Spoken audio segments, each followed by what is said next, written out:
For 25 minutes, check natin siya. So, yan na. And then, lagyan na natin ang ating mga chilies. 3 para ay love you.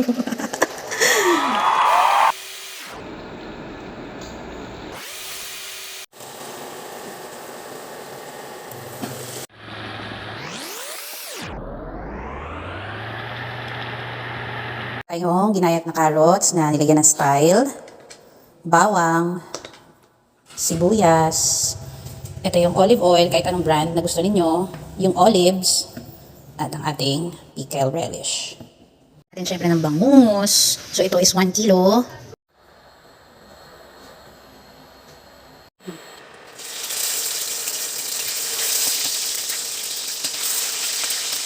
Dito muna natin ang ating mga bangus na nanlalaban.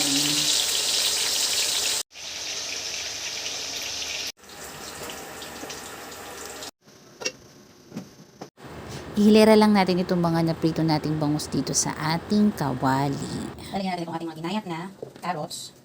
Yan lang. Sibuyas. Tapos yung bawang. Yung olives.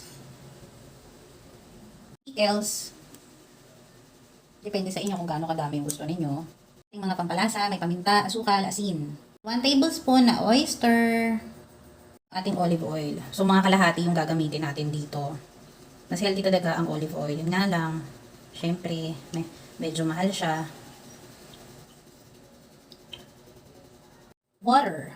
Enough to cover na yung ating mga bangus. Cover natin ito, and then pakukuluan natin ng 30 to 35 minutes. So after mga 25 minutes, check na natin din ito at ganito yung hinahanap natin. Yung talagang manuyo-nuyo. Pag ganito talaga yung ulam, ako ihanda mo na ang maraming kanin at brown rice pala. Tignan natin. Sarap.